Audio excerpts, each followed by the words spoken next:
New York Times bestselling author Linda Fairstein is considered one of today's finest crime fiction writers. For 30 years, she prosecuted sex crime cases in New York City. They included the so-called preppy killer Robert Chambers. Fairstein was also one of the first prosecutors in the country to introduce DNA evidence in courts. As a crime writer, her Alexandra Cooper series has been translated to more than a dozen languages. Her latest work is Deadfall. It's the 19th novel in the series.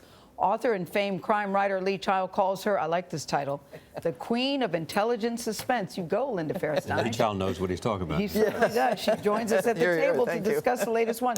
So before we get started, I'm wondering, are you feeling all tingly because you're sitting here with Charlie Rose? Back in 1993, Charlie, her first interview was with? Charlie Rose. Charlie Rose.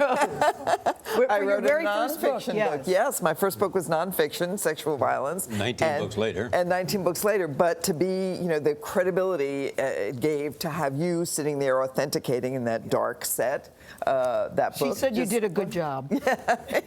I thought he had a future. Yeah, it worked out okay. Yeah. But here we are with Deadfall. I think what's so fascinating is that it's set in New York at the Met Ball of all places.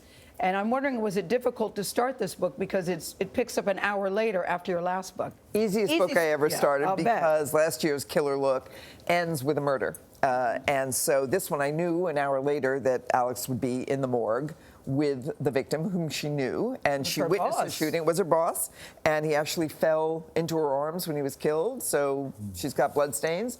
And I turned the tables on her, and she, without thinking, becomes a suspect in the new book right away. She's a prosecutor. Everybody always thinks that Alexandra Cooper, in some form or another, must be you. Because when I was reading the book, there were many things like the way you question a witness, the way somebody answers a question. You had little things sprinkled throughout that I thought, I wonder if that happened to her in real life. Like, if somebody says you're drinking, Linda, what does that really mean? Well, many people, when they've been the victim of a crime, want to minimize. They want you to think better of them in law enforcement, so they'll often say, oh, I had a drink and a half. And you talk to the bartender who says she knocked down 4 drinks.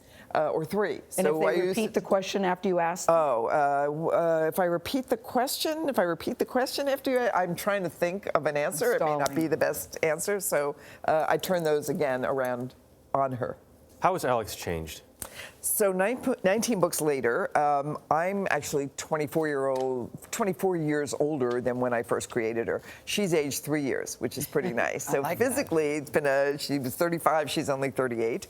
But she's learned from the experiences. It's not easy to work with victims of violent crime, and especially in sexual assault, domestic violence areas. So you see that change in her throughout. Several books ago, she was kidnapped, obviously got out of it fine, but she's had some PTSD that she's dealt with, and this event sort of brings her in Deadfall back to the front. It's not easy to work with it. It also can't be easy to write about it a lot of times. I think that's a good question, Jeff. I didn't view it originally as being cathartic, but it is, and it was such a dark world when Charlie first talked to me. People really thought, what do you do? Why do you do this work? It can't be rewarding. It's just dark.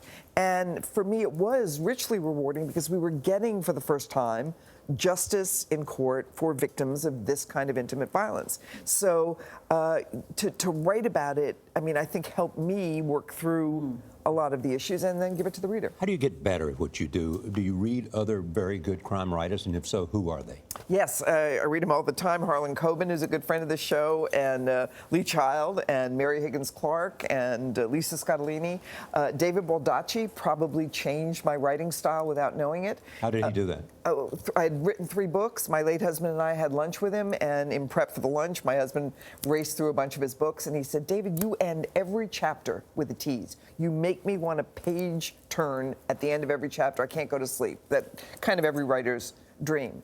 I said, maybe it's something I ought to do. So I credit David Baldacci's style for getting me to not end with a funny word. That's exactly what you did in this book. I noticed that. End with a question. Yeah. She ends with something that you want to know what's going to happen. So even if you want to stop, you go, well, now I got to keep going because I want to know what's going to happen. They called you Hell on Heels. Why? Well, that was I think a Daily Is that a compliment? News headline. At the time, I didn't much think so. But the Daily News did it. It was not what my colleagues did. But once that headline ran. It stuck. There was a lot of teasing, and that was fun, but it was a 30-year career, long career. So But what does that mean? Because you're tough? Because what? Tough was important to be. I didn't go there as a kid out of law school thinking I would ever be tough, thinking this would be a prosecutorial career. Fair was the most important thing, so that combination, the heels were good at the time, as you know. I love the Sunday morning piece on you where you said, a dream to have a career I wanted all my life. Because writing, who would think that this would turn out so well? That's what I wanted to be. Didn't. My dad used to say, get a grip, you know, you need a career, get a job. You can't sit in a garret writing books all day. And this great career in the law gave me Deadfall, gave me books. 19 years later. Thank you. It's Great good, to see too. you all. Thank you. It's good. Thank you, Linda Fairstein.